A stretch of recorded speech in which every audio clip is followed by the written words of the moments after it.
Assalamualaikum warahmatullahi wabarakatuh. Halo kawan-kawan, perkenalkan kawan saya Muhammad Fahmi Andrian Putra, Muhammad Naufal Ardiansyah, Bagas Arya Pamungkas.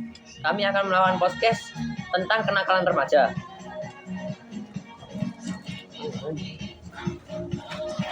di sini dengan rekan saya Kak Bagas. Ya baik, Kak Bagas ini sudah tahu tentang kenakalan remaja itu lebih banyak ya.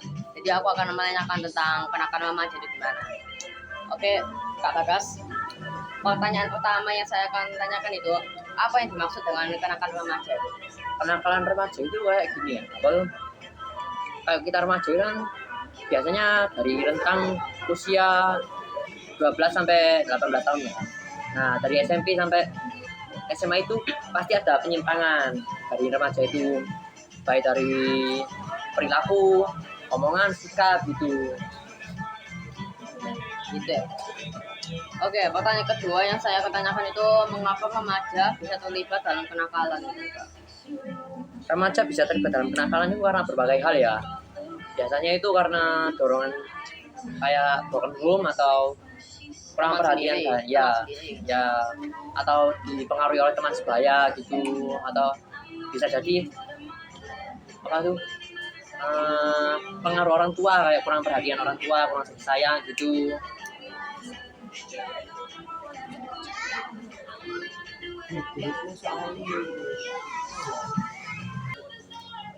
Oke, selanjutnya apa contoh kenakalan remaja yang sering terjadi setiap hari gitu? Kalau biasanya ya, yang saya temui itu biasanya remaja itu sering merokok gitu, bolos kelas, bolos sekolah gitu kan. Terus biasanya minum alkohol, tawuran antar sekolah gitu. Bisa juga vandalisme atau biasanya itu nyoret-nyoret tembok gitu. Kalau yang berbahaya gitu ya, yang agak berat gitu mungkin minum alkohol, penggunaan narkoba gitu. Kalau seks bebas itu masuk ya? Iya termasuk. Tapi itu lebih berat sih, itu lebih berat. Berat sekali. Ya sama kayak narkoba lah Sampai gitu. hamil. Oke, yang selanjutnya, kenapa rokok itu masuk dalam kenakalan? Merokok kan? Iya, rokok masuk dalam kenakalan remaja gitu. Kan gini ya, rokok kan biasanya diperuntukkan untuk usia umur 21 ke atas kan. Nah, umur remaja gitu kan biasanya kayak terpengaruh sama kakaknya atau yang lebih dewasa gitu kan, pengen nyoba. Ayahnya biasanya. Iya, ayahnya biasanya pengen nyoba gitu kan. Oh iya, Kak Bagas, pendapatmu tentang bolos sekolah, lompat pagar, gimana? Pendapat Ya, saya, kayak lompat bolos pelajaran ya. pendapat itu termasuk dampak kan. Itu kalau dampaknya itu bisa itu ya, misal kan kita bolos sekolah, otomatis kita nggak ikut pelajaran kan, berarti nilai akademis atau nilai pendidikan kita bakal berkurang gitu. Anjlok ya. Ya anjlok daripada teman-teman kita yang lain gitu. Terus Yang mengikuti pelajaran. ya biasanya itu dipengaruhi itu ya teman-temannya yang ikut nakal gitu. Biasanya kakak kelas itu lebih nakal kan daripada adik kelas. Biasanya ngajak adik kelas buat lompat gitu biar kenanya bareng-bareng. Tergantung orangnya. Gak usah bantah ya, kan malah dibantah. Gila, apa sih? Kok malah biasanya itu dipengaruhi oleh kakak kelas kan biasanya ngajak di kelas gitu kan, biar kenanya bareng gitu, ngajak nakal gitu. Udah. Selanjutnya, bagaimana sih cara mencegah kenakalan remaja? Mencegah.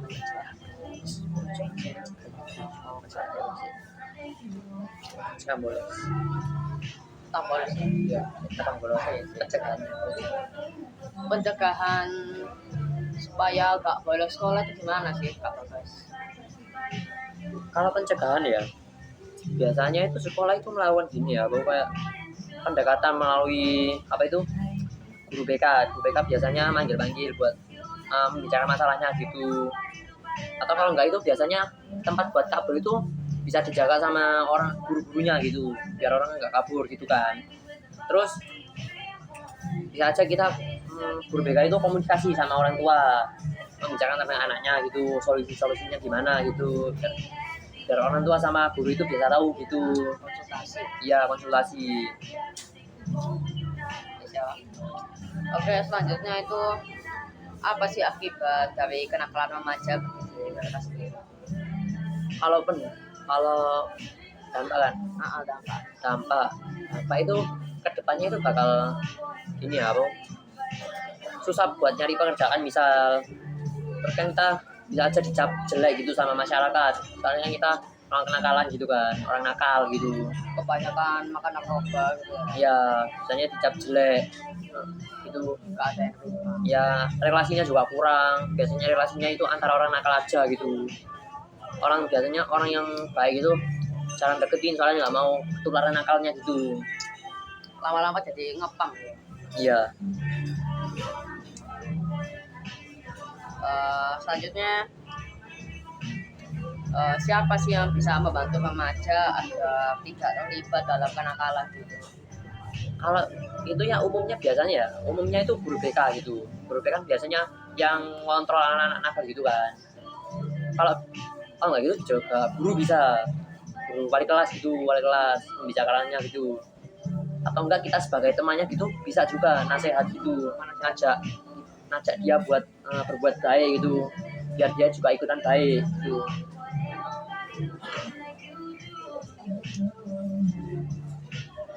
Bagaimana sih peran orang tua dalam mengatasi kenakalan remaja itu? Misalnya kayak anaknya ngerokok gitu. Kalau itu sih tergantung orang tuanya ya, itu biasanya orang tuanya itu nggak ketat gitu kalau ngurus anaknya gitu. Biasanya gitu dibiarin gitu peranannya gitu, hanya biasanya dibiarin. Yo wis ngono. Seharusnya ya orang tua gitu harusnya lebih itu sih, apa, lebih memperhatikan gitu, lebih diawasi gitu.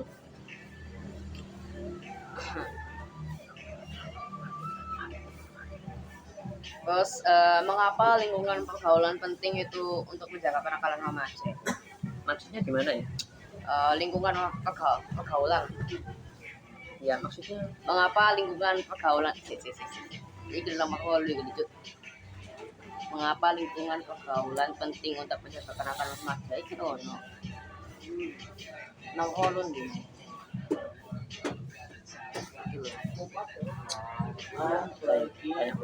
Oke. Selanjutnya, mengapa lingkungan pergaulan penting untuk menjaga kenakalan remaja? Oke, gini, lingkungan pergaulan itu penting karena teman sebaya itu memiliki pengaruh besar terhadap kita gitu, terhadap perilaku kita. Lingkungan yang positif itu dapat mencegah kita buat menjerumus ke dalam kenakalan remaja gitu. Selanjutnya, apa yang bisa dilakukan remaja untuk menjauhi kenakalan itu, untuk mencegah? Kembali lagi Wes, itu kita bisa cari teman yang baik gitu, terlibat dalam kegiatan yang positif, terus sering aktif dalam hal-hal positif ya, sama aja lah, dan meninggalkan hal-hal yang negatif gitu, kayak teman-teman yang negatif itu ditinggalkan gitu. Oke, selanjutnya bagaimana cara sekolah membantu mengurangi kenakalan remaja? Udah itu BK tadi. Itu ya, kan itu ada OSIS ya, OSIS kan tugasnya banyak gitu kan. Nah, OSIS itu bisa aja gitu kan manggil kayak narasumber dari apa itu, dari masyarakat gitu kan, buat dijadiin seminar gitu. Tapi misalnya kalau OSIS-nya juga lakukan kenakalan gimana? Itu sih itu ya, apa, urusannya OSIS kan sama pembimbingnya gitu kan. Biasanya itu kan terlibat sama MPK juga, nanti di sidang gitu urusannya keluar atau tidaknya gitu kan. Semuanya bisa terlibat. Iya. Oke, sini ada gak sih teman Kak Bagas itu yang melakukan kenakalan remaja? Ada sih ya, ada. Banyak. Ya kayak SMP dulu kan banyak juga kan. Misal teman saya itu maaf ya, nggak saya sebutin ya, maaf. Inisialnya R sama M. Nah, dulu SMP dia itu nakal banget gitu kan, sering-sering bully anak orang gitu kan. terus sering kabur di kelas, sering tidak memperhatikan guru, nggak kerjain PR gitu. Kalau temanku sih yo, cuma dikit sih. Kalau ya banyak sih banyak. Kebiasaan.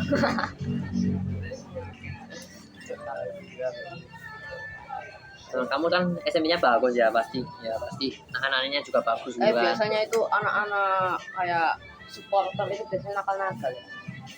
Enggak juga sih, itu kan supporter kan emang sikapnya gitu kan, emang suka gitu kan.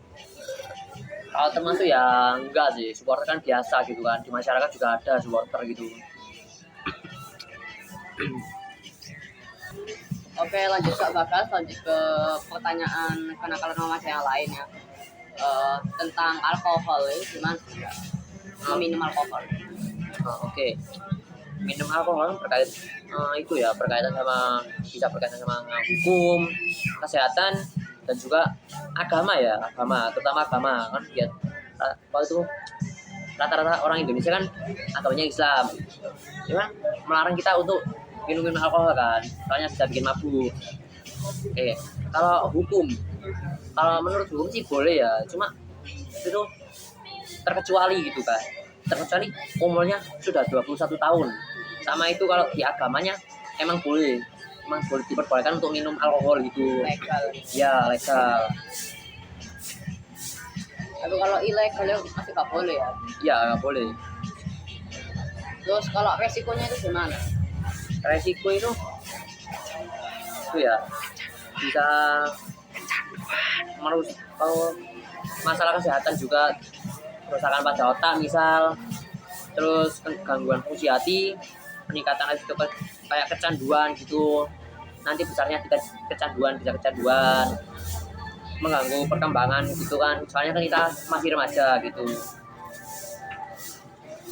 Terus bisa emosi kita itu bisa kayak nggak terkendali gitu kan, soalnya kita udah biasanya mabuk gitu, sering nggak fokus sama hal yang kita fokuskan gitu.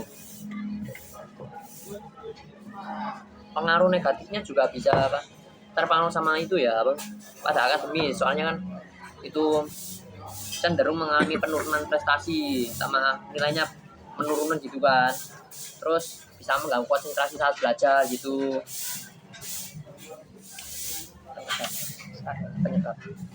Penyebabnya itu gimana, Kak? Penyebab itu rata-rata itu ya, karena remaja itu penyebabnya sama biasanya. Misal itu teman-temannya itu dulunya emang sering minum, terus ngajak temennya buat minum gitu kan. Terus kan biasanya kayak warung-warung kecil gitu kan di sekitar desa gitu kan, biasanya ngejual gitu kan, dijual bebas. Itu ilegal. Iya, ilegal. Oke Kak Bagas, sekarang kita akan menanyakan tentang hal-hal yang sensitif gitu ya Kak. Bagaimana pendapat Kak Bagas tentang remaja yang menonton video porno? Video porno. Kalian sudah tahu kan video porno yang kayak gimana kan? Yoi. Nah gitu, ini ya video itu kan remaja gitu pantas gitu kan, soalnya kan masih juga umur juga gitu, biasanya orang yang udah di luar udah bersuami istri gitu kan, terus biasanya itu mempengaruhi psikologis kita juga gitu, terus kegiatan perilaku kita juga makin gimana ya, makin buruk lah gitu kan, karena kita melihat hal-hal yang belum sepatutnya kita lihat gitu kan. Itu bisa membuat otak kita itu rusak. Kalau kecanduan ya, kecanduan kan bisa merusak otak kan. Oh, bisa kecanduan. Ya bisa. Pengaruhnya itu gimana, penyebab atau pengaruh? Baru biasanya ya, kan kita internet kan sudah bisa diakses lewat mana aja kan, internet kan. Biasanya orang tua kan juga udah ngasih HP sama internet gitu kan. Nah kalau pas remaja kan biasanya itu rasa ingin tahu kita kan tinggi gitu kan. Nah, kita itu biasanya gitu, kita itu ya karena kita nggak berani buat ngomong di publik gitu kan. Biasanya kita itu introvert gitu ya. ya nggak introvert juga sih, kayak kurang bisa mengatakan pertanyaan gitu kan, soalnya kan nggak pantas gitu ditanyain. Terus itu biasanya dialihkan ke internet ya, karena kan internet kan luas gitu, biar bisa diakses siapa saja gitu. Biasanya itu yang nonton itu yang habis balik gitu ya. Habis Nggak juga sih, soalnya kan rata-rata orang juga ada yang bisa nahan rasa ingin tahunya gitu kan.